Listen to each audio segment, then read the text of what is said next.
You are listening to the Garlic Fries and Baseball Guys podcast. Sam Lubman here with Joe Shasky coming at you every week with all the best Giants content out there. Make sure you're rating, reviewing, subscribing, and sharing because this is the place you want to be for all your Giants content.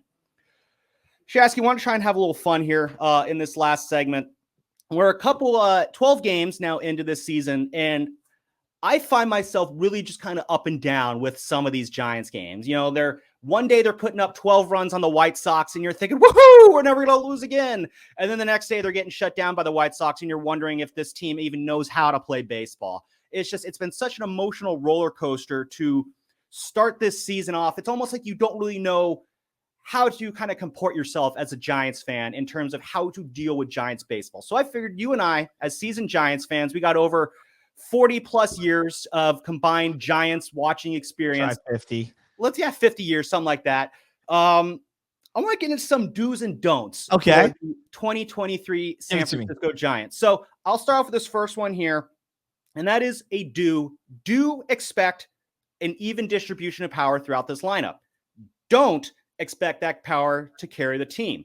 What I mean by that, you're going to see a lot of guys hit a lot of home runs on this team.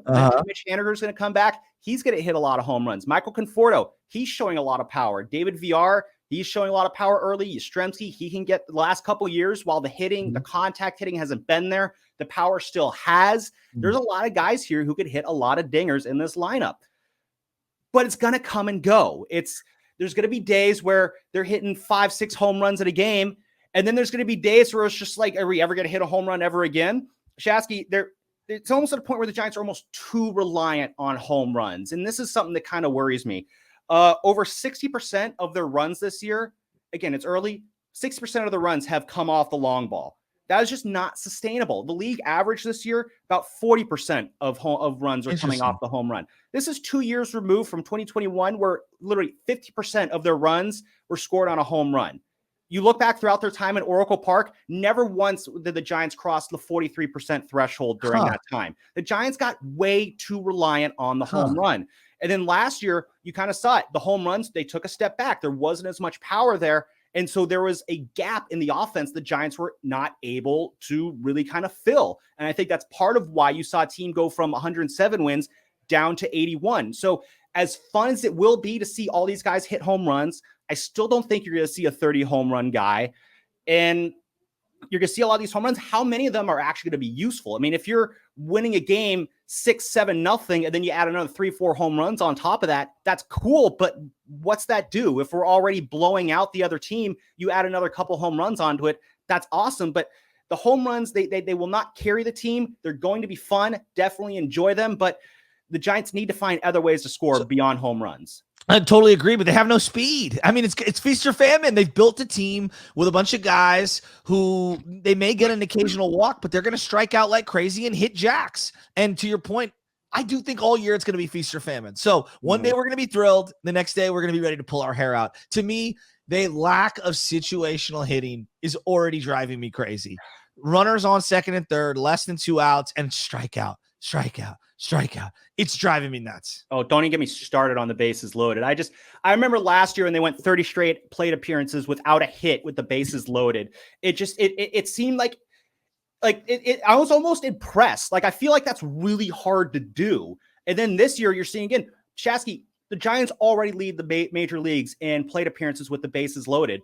And they're hitting 290, I believe, right now with the bases loaded, which is good at his teams with double-digit plate appearances. That's 7th in the league, which, again, nothing to shake a stick at.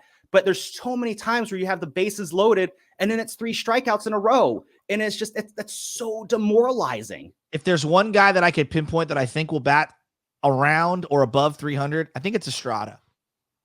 Estrada, that's a good one. I think Thairo Estrada has the opportunity this year to be a 300 hitter. So I know we're lost in the sauce with all the home runs and the strikeouts and everything. Thairo Estrada quietly is a guy that I just think he's a solid, good ball player. And I think he benefits from the lack of the shift as much as some of these other guys. Yeah. And which is good because you're starting to see better defensive production from Thairo Estrada too. That was kind of, I do think there is a bit of a lack of range that he has. Surprisingly. He's a capable fielder. Is he going to win a Gold Glove? No, but he's getting to the point where it's like, you know what? the bat combined with the glove is enough to where it's like, you know what? I want you in the lineup every day. And Tyler Estrada, he's a guy who I hear as a 2020 guy this year, 20 home runs, 20 stolen bases. I would like to see him run a little bit more. I don't have his stolen base numbers in front of me right now, but I know the Giants have not really been very proactive on stealing bases. Let's let Tyro run a little bit.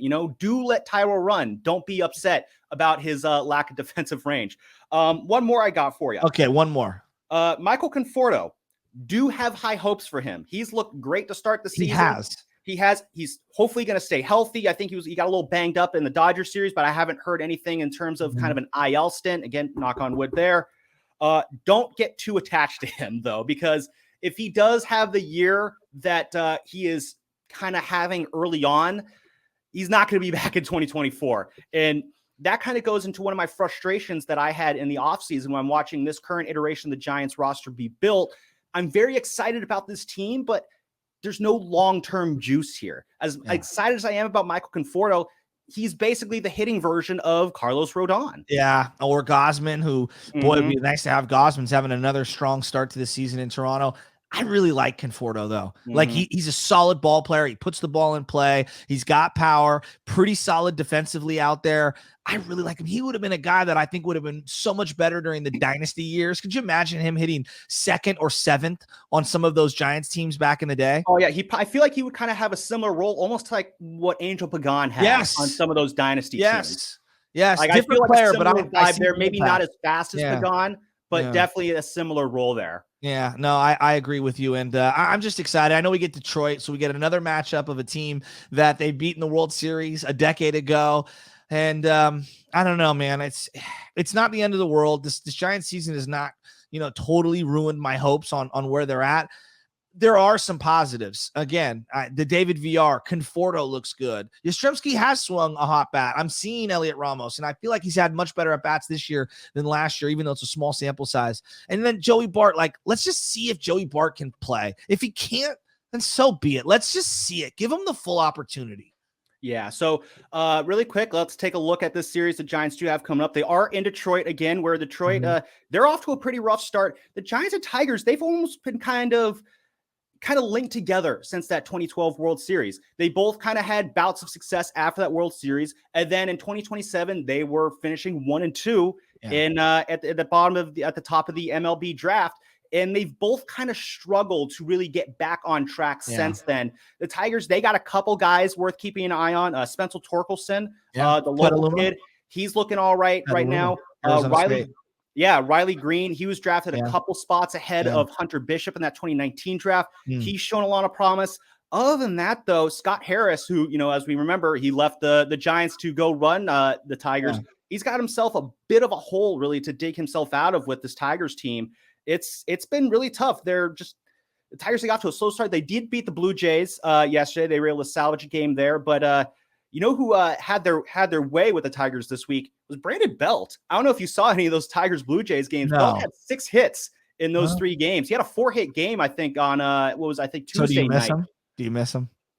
Well, we're getting there. It was kind of cool. You see him come up to bat here in Toronto, and you hear his old walk-up music, and it's just the nostalgia hits you a little bit, but we'll have plenty of time to talk about Brandon Belt when the Giants do go to Toronto later this year. On the hill tonight for the Tigers is Joey Wentz, who got lit up by the Red Sox in his last start. I think he was tagged for 4 or 5 runs and under 2 innings of work. So the Tigers, they're a struggling team. Giants, let's see one of those feast days for the Giants and maybe even put together a winning streak. They have yet to win 2 games in a row this year, I believe. And it'd be nice to have a W2 in that streak column in the baseball standings. Agreed.